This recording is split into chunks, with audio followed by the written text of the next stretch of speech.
जय हिंद दोस्तों, स्वागत है आपका इस वीडियो में। दोस्तों, अगर आपका भी सपना है दरोगा बनने का और आप भी चाहते हैं कि आपके कंधों पे स्टार सजे और सर पे पीकैप हो, तो ये वीडियो आपके लिए है। और जब आप दरोगा बनेंगे तो आपके माँ बाप का सर गर्व से ऊंचा होगा और गर्व से कहेंगे कि मतलब हमारा लड़का दरोगा है, चाहे हमारी लड़की दरोगा है। ठीक है, तो ये आपके लिए और आपके घर वालों के लिए, आपके माता पिता के लिए बहुत गर्व की बात होगी। तो इसी के बारे में हम बात करने वाले हैं इस वीडियो में कि ऐसी कौन सी स्ट्रेटजी बनाएं हम जिससे आपका सिलेक्शन पक्का हो जाए। ठीक है, तो उसी स्ट्रेटजी के बारे में हम बात करने वाले हैं इस वीडियो में कि बच्चे तो बहुत मेहनत कर रहे हैं लेकिन सिलेक्शन नहीं हो पा रहा है। तो सिलेक्शन ना होने का रीजन क्या है? कहीं ना कहीं उनके स्ट्रेटजी में कमी है, तैयारी में कमी है।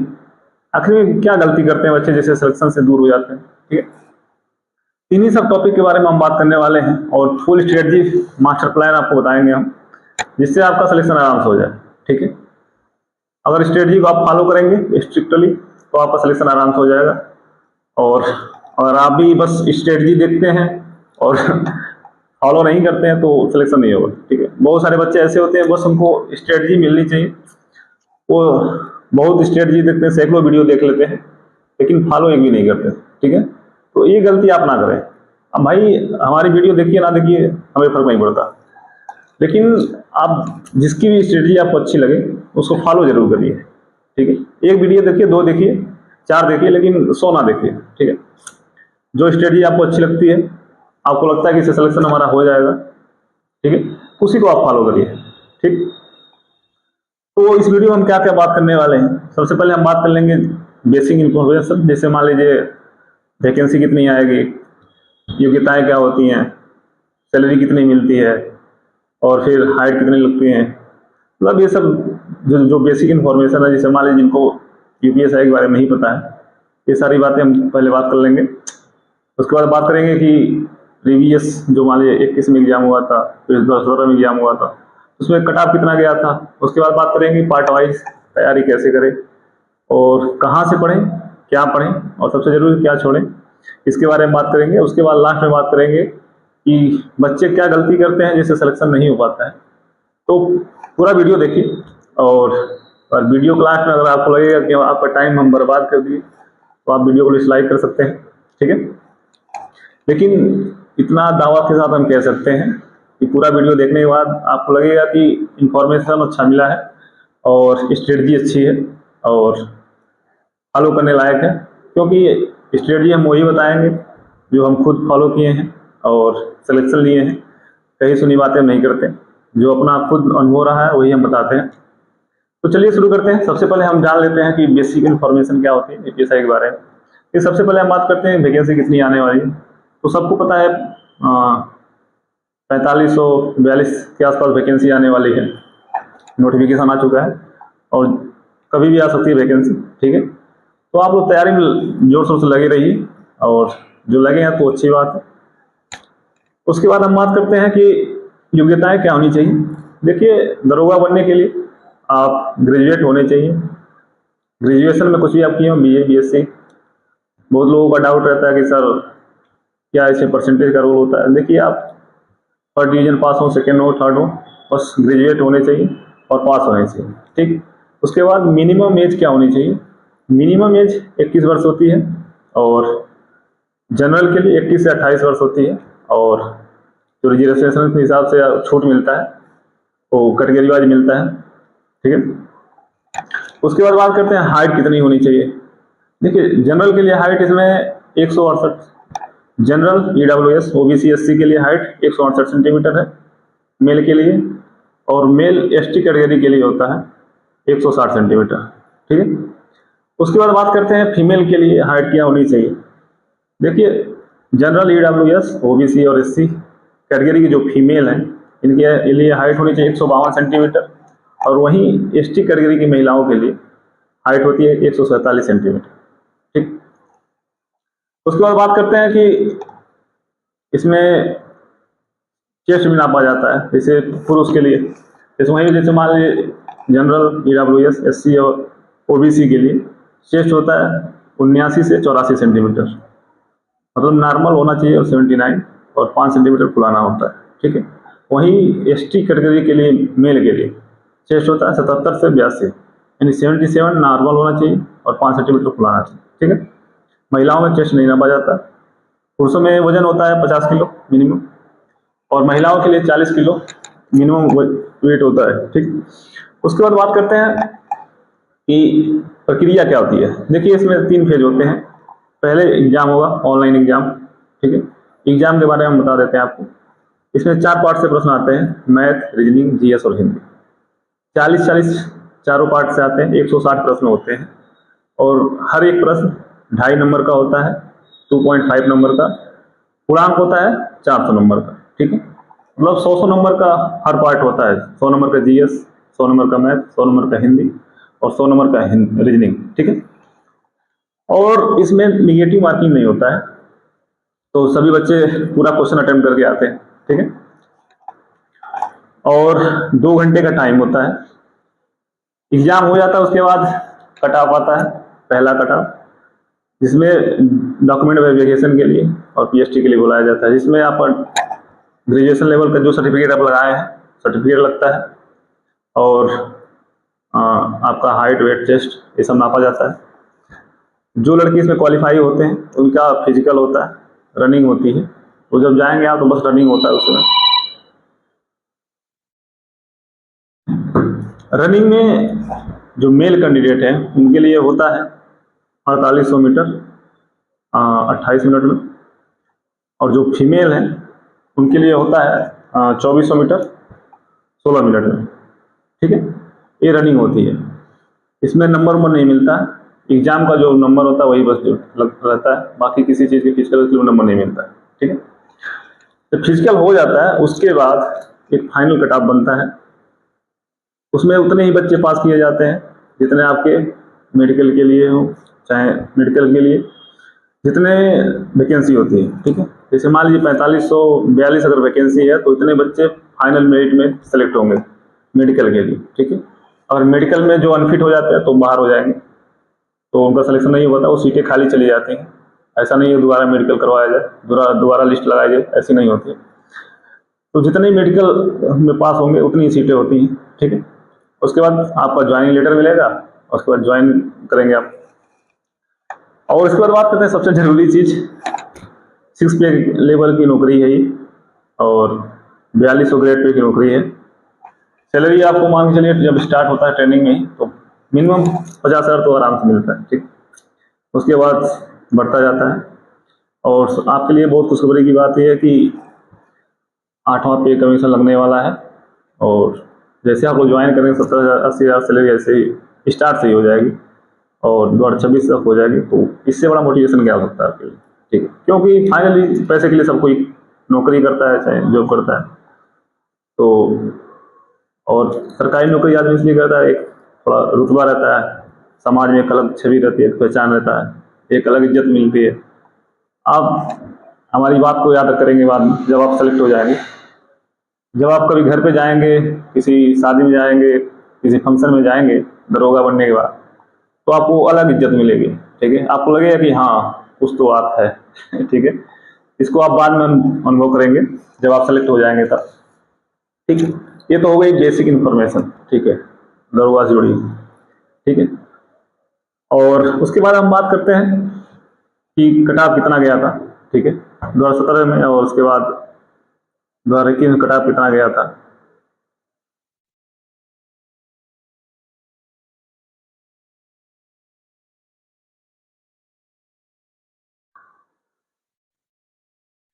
देखिए 2017 में जनरल के लिए कट ऑफ गया था 252.4 नंबर, 400 में 252.4 नंबर 2017 में जनरल के लिए कट ऑफ गया था। वहीं 2021 में जनरल के लिए कट ऑफ गया था 316.1, ठीक है। ये नंबर की बात कर रहे हैं, क्वेश्चन की बात नहीं कर रहे हैं, ठीक। वहीं 17 में ईडब्ल्यूएस था नहीं, तो 17 में इसका कोई मतलब ही नहीं। 21 में ईडब्ल्यूएस श्रेणी आ गई थी, तो ईडब्ल्यूएस के लिए 303.9 मतलब लगभग 304 नंबर गया था कट ऑफ, ये फाइनल कट ऑफ है, ठीक है। वहीं 2017 में ओबीसी के लिए गया था 230.5, ठीक है, और 2021 में 305.5। फाइनल कट ऑफ की बात करें ओबीसी के लिए मेल कैंडिडेट। उसके बाद एससी कैंडिडेट के लिए मेल जो है 2017 में गया था 211 नंबर, और 2021 में गया था 279.1। ये एससी कैटेगरी के लिए मेल कैंडिडेट के लिए कट ऑफ गया था। उसके बाद एसटी के लिए 2021 में गया था 244.3, ठीक है। और वहीं फीमेल के लिए बात करते हैं तो फीमेल का गया था 2017 में 224.5, और 2021 में गया था 296.5। देखिए इतना ज़्यादा उछाल आया है, तो कंपटीशन किस लेवल का रहा होगा, ठीक है। उसके बाद ईडब्ल्यूएस के लिए बात करते हैं। देखिए ईडब्ल्यूएस तो था नहीं 17 में, ये महिलाओं के लिए बात कर रहे हैं, और 2021 में ईडब्ल्यूएस से कटा गया था 296.5 ईडब्ल्यूएस का। वहीं ओबीसी की महिलाओं के लिए बात कर रहे हैं, 17 में गया था 217.5, और 21 में गया था 285, ठीक है। एससी के लिए 2021 में गया था 257.8, और एसटी की महिलाओं के लिए 223.5। देखिए मोटा मोटा हम कट ऑफ बता दिए आप। इससे ये रहेगा कि 4 साल में कितना कंपटीशन बढ़ा हुआ है, और कंपटीशन बढ़ने का सबसे बड़ा रीजन ये है कि जो ऑनलाइन एजुकेशन सिस्टम आया है इसकी वजह से। क्योंकि जब ऑनलाइन सुविधाएं नहीं थी, आजकल तो आदमी घर बैठे बैठे मोबाइल से पढ़ लेता कहीं से भी, और हमारी वीडियो भी आप देख ले रहे हैं। अगर ऑनलाइन सिस्टम जब नहीं था तो जो बच्चे इलाहाबाद जा तैयारी करते थे, मतलब कोचिंग की सुविधा उपलब्ध नहीं हो पाती थी, तो कंपटीशन कम था, ठीक है। इसके बाद हम बात करते हैं कि पार्ट वाइज कैसे तैयारी करें आप। देखिए सबसे पहले हम बात कर लेते हैं मैथ के लिए। मैथ में 40 प्रश्न आते हैं, और 2021 में तो ऐसा था कि मैथ वाले पोर्शन में कुछ जीएस के प्रश्न देखने को मिल रहे थे, तो 40 प्रश्न नहीं आ रहे थे मैथ में, कुछ कम थे। तो इससे कोई दिक्कत नहीं है, तैयारी आपकी अच्छी रहेगी तो अच्छी बात है। मैथ के लिए देखिए क्या करना है, आप आर.एस. अग्रवाल की बुक ले लीजिए, चाहे कोई भी बुक लीजिए, आपको मतलब सारे टॉपिक मतलब कवर करने हैं, जितने भी चैप्टर से प्रश्न आते हैं। ये सिलेबस दे दे रहे हैं आपको, देख लीजिए, मैथ का सिलेबस है पूरा, मतलब इन्हीं टॉपिक से प्रश्न आते हैं। इस टॉपिक को देख लीजिए, कवर कर लीजिए। आपको चैप्टर वाइज पढ़ना है, आप आर.एस. अग्रवाल की बुक ले लीजिए, या फिर आपके पास कोई और बुक है तो कोई दिक्कत नहीं, मतलब क्वालिटी अच्छी होनी चाहिए। वैसे बुक सारे अच्छे होते हैं, बात ये होती है कि किसी बुक से जल्दी समझ में आते हैं, किसी से थोड़ा लेट समझ में आता है, किसी का लैंग्वेज टफ होता है, ठीक है। यही अंतर होता है, काफ़ी विशेष अंतर है नहीं।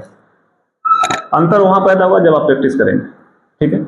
आर.एस. अग्रवाल की बुक ले लीजिए, क्योंकि हम आर.एस. अग्रवाल से ही पढ़े थे, तो हमें ज़्यादा अच्छी लगती है वो, और क्वेश्चन का लेवल भी बढ़िया होता है उसमें। उसमें आप चैप्टर वाइज पढ़ लीजिए, जितने आपको सिलेबस में चैप्टर हैं, हाँ, और चैप्टर वाइज पढ़िए। उसमें जो क्वेश्चन दिए रहते हैं उसको सॉल्व करिए। जैसे मान लीजिए आप पहला चैप्टर पढ़ें नंबर सिस्टम, उसमें जितने प्रश्न हैं उसको सॉल्व कर लीजिए, क्योंकि प्रैक्टिस बहुत ज़रूरी है। आप किसी तरीक़ों को मान लीजिए सीख रहे हैं और उस पर आप प्रैक्टिस नहीं कर रहे हैं तो उस तरीका भूल जाएगा, ठीक है। देखिए प्रैक्टिस से हमें एक चीज़ याद आया, ब्रूस ली का एक कथन है कि मुझे उस व्यक्ति से डर नहीं लगता जिसको 10,000 तरीके लड़ने के आते हैं, ठीक है। मुझे उस व्यक्ति से डर लगता है जिसने एक ही तरीके को 10,000 बार प्रैक्टिस किया हो। तो प्रैक्टिस का बहुत बड़ा रोल है।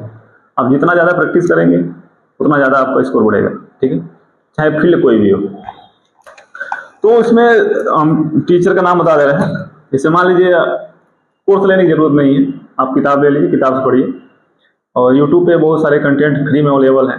जैसे मान लीजिए आदित्य रंजन सर हैं, इन्होंने भी बहुत सारे चैप्टर पढ़ा रखे हैं। ऐसे यूट्यूब पे आप जाएंगे सर्च करेंगे तो आदित्य रंजन सर, राकेश यादव सर हैं, फिर से एक मैथ पढ़ाते हैं गगन प्रताप सर, और एक आदित्य पटेल सर हैं जो विनर ऐप पे पढ़ाते हैं।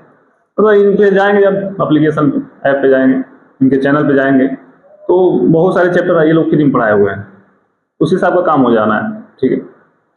आप कैसे मतलब तय करेंगे कि आपकी तैयारी हो गई या नहीं होगी। जैसे मान लीजिए उस चैप्टर से आप सारे प्रश्न आप सॉल्व हो जा रहे हैं, आप यूपीएससी प्रैक्टिस सेट सॉल्व कर रहे हैं, उसमें आप ये सारे प्रश्न सॉल्व हो जा रहे हैं, तो आप समझ लीजिए तैयारी आपकी हो गई है। ठीक, तो ये टीचर हैं, मैथ बढ़िया पढ़ाते हैं, सभी टीचर अच्छे होते हैं, तो आप देख लीजिएगा जिससे आपको अच्छा लगे। जैसे मान लीजिए ऐसा तो है नहीं आपको कुछ आता नहीं, कुछ तैयारी तो हो ही गई होगी अगर इस फील्ड में है, और नहीं भी हुई है तो आप आराम से पढ़ सकते हैं, समझ में आता है, ऐसा नहीं है। जैसे मैथ है कि मैथ से लोग भागते हैं, बहुत सारे बच्चे डरते हैं, तो डरना नहीं है। जिस चीज़ से आप जितना डरेंगे वो चीज़ आपको उतना ही डराएगी। ठीक है, तो डरना नहीं है। ये चैप्टर है, इनको पढ़ लीजिए और जो पीछे प्रश्न दिए रहते हैं उसको सॉल्व करना है आपको। ठीक है, और जब ये पूरा कंप्लीट हो जाए उसके बाद आप टेस्ट लगाइए इसका। जैसे मान लीजिए ऐप बता रहे हैं, टेक्स्ट बुक ऐप है, RWA रोजगार वितंकित ऐप है, इसमें मतलब फ्री में टेस्ट पड़े हुए हैं। टेक्स्ट बुक में भी बहुत सारे फ्री टेस्ट पड़े हुए हैं, नहीं तो 600-700 में मिलता है उसका 1 साल का, ले लीजिए आप सब्सक्रिप्शन। तो इससे आप तैयारी करेंगे।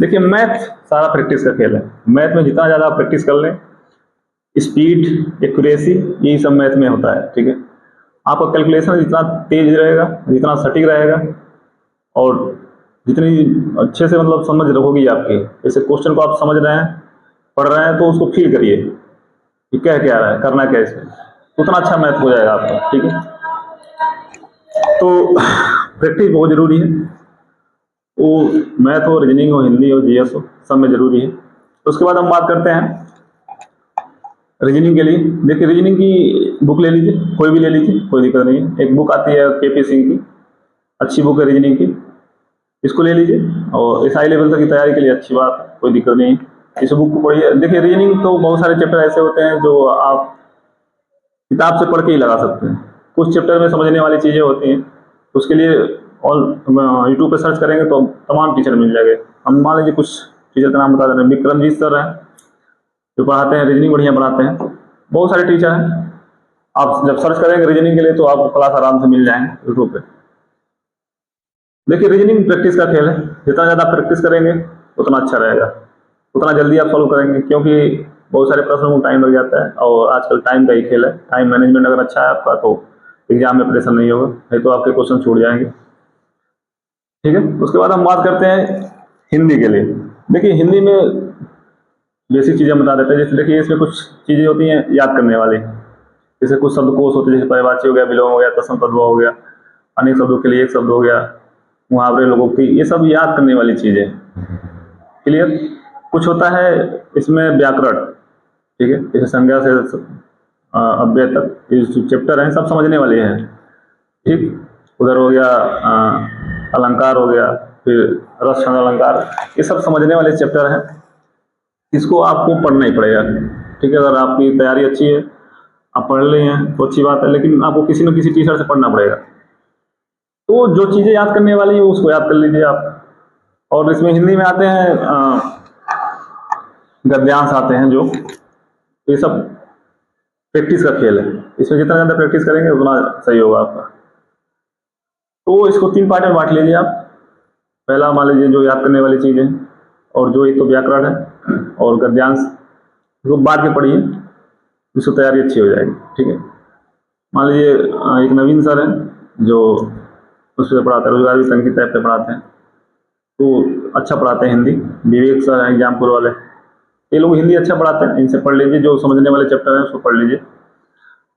और हिंदी पे कम से कम देखिए 40 नंबर का हिंदी होता है, इस पर कम से कम आप 1.5 घंटे का टाइम तो दीजिए ही दीजिए, क्योंकि हिंदी ऐसा सब्जेक्ट है जितना ज़्यादा टाइम देंगे आप 40 में 40 कर सकते हैं आराम से।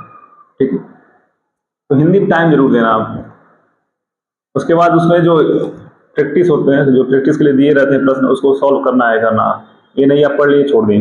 जैसे मान लिया आप पर्यायवाची पढ़ रहे हैं तो उसमें जो प्रश्न पीछे दिए होंगे उसको सॉल्व करिए।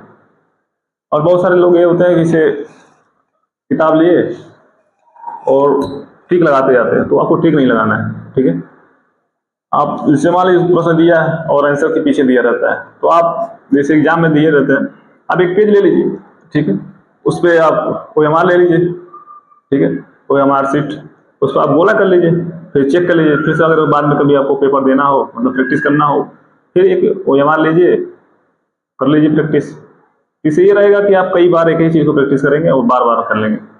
अब एक बार टिक लगा देंगे तो फिर प्रैक्टिस नहीं हो पाती है। ठीक, OMR नहीं खरीदना है तो आप गिनती लिख लीजिए 1 से 100 तक, 200 जितना प्रश्न दिया है। ठीक है, उसमें मान लीजिए पहले का ये सही है तो ये लिख लीजिए, उसको लास्ट में मिला लीजिए आप कितना आपका सही जा रहा है। ठीक है, तो ये तरीका अच्छा होता है। उसके बाद हम बात करते हैं जीएस की। देखिए जीएस में यूपीएसआई के लिए स्पेशली पॉलिटी से, मूल विधि से प्रश्न आते हैं ज़्यादा। 40 प्रश्न जीएस के आते हैं, जिसमें से मान के चलिए 20 के आसपास तो आपके पॉलिटी से ही रहेंगे। 4-5 प्रश्न होते हैं मूल विधि के, बाकी 15 क्वेश्चन 16 क्वेश्चन मान के चलिए अन्य पार्ट से, जियोग्राफी, हिस्ट्री, इकोनॉमिक्स, साइंस, ये सबसे होते हैं ईपीएस स्पेशल से। तो आपको देखना कहाँ क्या है कि क्वेश्चन कहाँ से ज़्यादा आ रहा है। ठीक है, उन्हीं सब टॉपिक से पढ़ना है आपको, तो लकीर का फकीर नहीं बनना है। ठीक, पॉलिटी से अगर प्रश्न ज़्यादा आ रहा है तो पॉलिटी पे ही कमांड बनानी है आपको। तो पॉलिटी के एक दिग्विजय सर हैं, RWF पढ़ाते हैं, बढ़िया पढ़ाते हैं, उनसे पढ़िए, कोई दिक्कत नहीं है। पॉलिटी में स्कोर अच्छा होगा। और बुक लेनी है तो परीक्षावाड़ी की बुक आती है, उसको ले लीजिए। उसमें तो इतना कंटेंट दिया हुआ आप याद भी नहीं कर पाएंगे। ठीक है, तो टीचर से पढ़ेंगे तो आपको कंसेप्ट क्लियर हो जाएगा, क्योंकि आजकल डायरेक्ट क्वेश्चन कम आ रहे हैं, कॉन्सेप्ट वाले क्वेश्चन ज़्यादा आ रहे हैं। अगर आपका कॉन्सेप्ट क्लियर नहीं है तो आप सही नहीं कर पाएंगे। ठीक, तो पॉलिटी के लिए दिग्विजय सर से पढ़ लीजिए, और अगर बुक लेनी है तो परीक्षावाड़ी की बुक ले लीजिए। उसके बाद इसमें करंट अफेयर का रोल होता है काफ़ी। ठीक है, current affair Kumar Gaurav sir से पढ़ लीजिए, जो उत्कर्ष पढ़ाते हैं। सुबह 6 बजे क्लास आता है इनका, अब पता नहीं टाइम क्या है, 6 साढ़े 6 बजे क्लास आता है। देखिए कुमार गौरव सर से आप करंट अफेयर पढ़ेंगे तो उससे आपका बहुत सारा फायदा है। पहली बात तो करंट अफेयर तैयार हो जाएगा आपका, उसके साथ साथ आपका स्टैटिक जीएस भी तैयार करवा देंगे वो। इससे आपका अन्य जो जीएस के पोर्शन है उसमें ज़्यादा मदद मिलेगी। अगर आप पॉलिटी प्लस करंट अफेयर का क्लास ले लेते हैं तो इससे आपका जीएस कवर हो जाएगा मोटा मोटी। इससे आप 30+ स्कोर कर सकते हैं। और ज़्यादा करना है तो आप लुसेंट की बुक पढ़ लीजिए। इससे हमारे कहने मतलब चारों पोर्शन है, चारों पार्ट पे कमांड बनाइए। किसी एक में विशेषज्ञ बनने से अच्छा है आप चारों में 35+ स्कोर करिए, समझ रहे हैं, तो ज़्यादा बढ़िया रहेगा। तो जीएस में लुसेंट पढ़ लीजिए, पॉलिटी के लिए परीक्षावाड़ी ले लीजिए अगर लेना चाहें तो, या फिर क्लास ले लीजिए आप दिग्विजय सर की। उसके बाद करंट अफेयर के लिए कुमार गौरव सर की क्लास, बस इतना करना है। देखिए कम से कम 8 घंटे का टाइम तो दीजिए ही पढ़ाई पे, क्योंकि टाइम कम है और तैयारी बहुत करनी है। बहुत लोग बहुत पहले से तैयारी कर रहे हैं, उनकी तैयारी भरपूर हो गई होगी, तो उनको क्या करना है जिनकी तैयारी हो गई है। जैसे मान लीजिए जिनका स्कोर 110+ आ रहा है, 115+ आ रहा है, तो क्या करें, आप जो नोट्स बनाए हैं अपना हर सब्जेक्ट का उसको रिवीजन करिए। देखिए नोट्स बनाना बहुत ज़रूरी है, क्योंकि एग्ज़ाम के टाइम पे बहुत बच्चे घबरा जाते हैं कि तैयारी क्या छूटा, क्या तैयार है। तो नोट्स आप बनाए रहेंगे तो उसको आपको रिवीजन करना रहेगा।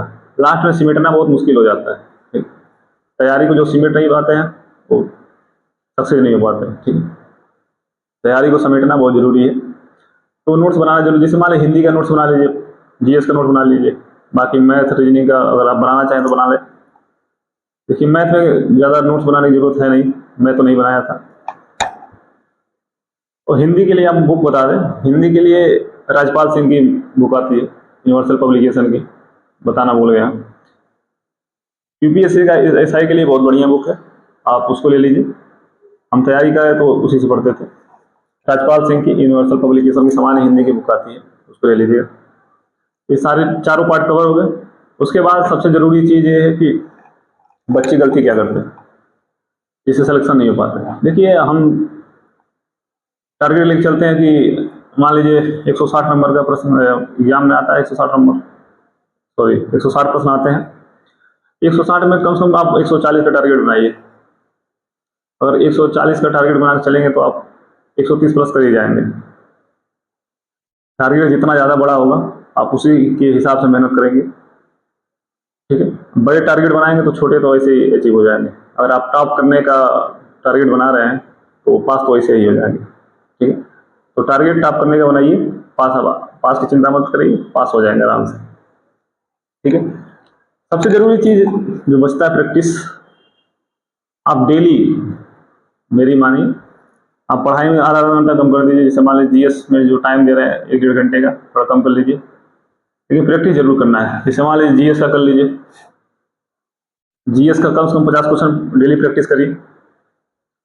फिर हिंदी का कम से कम 50 क्वेश्चन डेली प्रैक्टिस करिए, और मैथ का करिए 50 क्वेश्चन, फिर जीएस का रीजनिंग का करिए। इस चारों टॉपिक वाइज करने से अच्छा है आप एक प्रैक्टिस सेट सॉल्व कर लीजिए, ठीक है। बहुत लोग कहेंगे सिलेबस कंप्लीट नहीं हुआ। देखिए, अगर आप तैयारी में उतरे हैं तो तैयारी तो आपको कुछ ना कुछ होगी, 50% तो होगी, मान रहे हैं। अगर आप प्रैक्टिस सेट अगर डेली सॉल्व करना शुरू कर देंगे अभी से, तो आपको बहुत सारे फायदे होंगे। पहली बात तो प्रैक्टिस सेट सॉल्व करने में जो गलती आप करेंगे, तो उससे मिलता जुलता प्रश्न अगर आप जैसे मान लीजिए पढ़ रहे हैं, रिवीजन कर रहे हैं, तो उस पर आप फोकस हो जाएंगे। ये क्वेश्चन आया था, यहाँ से आया था, ये गलत हो गया था, ठीक है। और जो सबसे बड़ी समस्या रहती है टाइम मैनेजमेंट का, कि बच्चे का एग्जाम में टाइम कम पड़ गया, ये समस्या तो खत्म हो जाएगी आपकी, क्योंकि आप डेली वही काम कर रहे हैं जो एग्जाम करना है, तो आपको ये भी समस्या खत्म हो जाएगी। दूसरी, बहुत सारे बच्चे रहते हैं क्वेश्चन समझ नहीं आ रहा, एक बार पढ़ते हैं, 2 बार पढ़ते हैं, 4 बार पढ़ते हैं, ये समस्या खत्म हो जाएगी, क्योंकि आप बार बार आप प्रैक्टिस करेंगे तो आप किसी भी प्रश्न को एक बार पढ़ेंगे तो समझ में आ जाएगा करना क्या है इसे, ठीक है। आपका माइंड बहुत शार्प हो जाएगा, ठीक। उसके बाद थोड़ा कॉन्फिडेंस बढ़ेगा, क्योंकि इसको जब अच्छा होने लगता है तो एक आत्मविश्वास आता है, कॉन्फिडेंस बढ़ता है, मेरा हो जाएगा, ठीक है। तो प्रैक्टिस सेट से आपका कॉन्फिडेंस बढ़ेगा, और आपको ये भी पता चलेगा तैयारी कितनी हुई है और कितनी बाकी है और कहाँ बाकी है। क्योंकि बहुत सारे बच्चे ये करते हैं कि प्रैक्टिस सेट सॉल्व कर लेते हैं, लेकिन रिवीजन नहीं करते, रिवीजन सॉरी उसका एनालिसिस नहीं करते, ठीक है। एनालिसिस करने से आपको पता चलेगा कि गलती क्या कर रहा है, गलती हो रही है तो कैसे हो रही है। बहुत सारे प्रश्न ऐसे ही गलत हो जाते हैं जल्दबाजी में, ठीक है। बहुत सारे प्रश्न नहीं आते तो अलग बात है। बहुत सारे प्रश्न आते हैं कि 2 ऑप्शन में आप कंफ्यूज हो जाएंगे, तो ये कैसे दूर होगा? रिवीजन से, प्रैक्टिस सेट से, और कोई तरीका नहीं है। जैसे आप प्रैक्टिस सेट सॉल्व किए, जो कमियां आ रही हैं उसको सुधार करिए बस।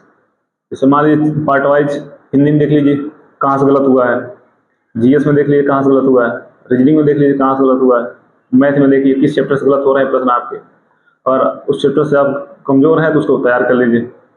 सबसे बेस्ट तरीका प्रैक्टिस सेट सॉल्व करिए डेली, उसमें जो कमी आ रही है, जिस चैप्टर से आ रही है उसको पढ़ लीजिए आप। अब डेली थोड़ी थोड़ी कमी को सुधारेंगे ना, जैसे मान लीजिए आप 4 विषय पढ़ना ही पढ़ना डेली, तो सबसे पहले प्रैक्टिस सेट सॉल्व कर लीजिए आप, ठीक। एनालिसिस करिए, उसके बाद जो टाइम बच रहा है उसको डिवाइड कर लीजिए कि हिंदी में हमें क्या पढ़ना है, जीएस में क्या पढ़ना है, रीजनिंग में क्या पढ़ना है, और मैथ में क्या पढ़ना है। गलती जहां से ज्यादा हो रही है उसको पढ़िए। आप मानेंगे नहीं, 1 से 1.5 महीने में आपका स्कोर बहुत ज्यादा बढ़ जाएगा, अब इस पर आप काम करेंगे और गलतियों पर काम करेंगे। और ऐसे नहीं कि आप मिला लिए कि 100 सही है बस फेंक दिए उसको, तो ऐसे नहीं हो पाएगा, ठीक। देखिए अभी इसके बाद बहुत लोग ये है कि मूल विधि कहाँ से पढ़े। देखिए मेरा सीधा से पढ़ना, 4-5 प्रश्न आएंगे मूल विधि से। मूल विधि का बस आप यही करिए, प्रैक्टिस सेट जो सॉल्व कर रहे हैं उसमें जो मूल विधि के प्रश्न आ रहे हैं उसको आप एक जगह नोट करते रहिए। आप कम से कम 100 प्रैक्टिस सेट सॉल्व करेंगे एग्जाम से पहले, 100 में कम से कम 500 क्वेश्चन मिल जाएंगे आपको। 500 क्वेश्चन को रिवाइज करते रहिए, उसी से आ जाएंगे आपके प्रश्न, ठीक है। 3-4 तो मिल ही जाएंगे उसी से। तो आप इधर उधर चक्कर में ना पड़िए, बहुत ज्ञानी लोग मिलेंगे तो कोई मतलब नहीं है। आप पॉलिटी को पढ़िए, अच्छे से पढ़िए, ठीक है। इससे ज़्यादा प्रश्न आने हैं पॉलिटी से, उसको तैयार करिए आप, ज़्यादा फायदेमंद है। मूल विधि के चक्कर ना पड़े आप, ठीक है। तो ऐसे तैयारी करिए, गारंटी है सफलता जरूर मिलेगी, ठीक है। अगर मन में कोई डाउट रह जाता है तो आप कमेंट कर सकते हैं, और वीडियो अच्छी लगी हो तो आपके दोस्त, आपके भाई, आपकी बहन अगर कोई तैयारी कर रहे हैं तो उनको शेयर करिए, ठीक। अगर ना अच्छी लगी हो तो डिसलाइक कर सकते हैं, ठीक। क्योंकि लाइक करने के लिए हम कभी कहते नहीं, अगर आपको अच्छी लगी तो ऐसे भी लाइक कर देंगे आप, ठीक। कोई डाउट हो कमेंट कर दीजिएगा। अपनी तैयारी को बेहतर बनाइए, माता पिता का सम्मान करिए। मिलते हैं अगली वीडियो में, तब तक के लिए जय हिंद।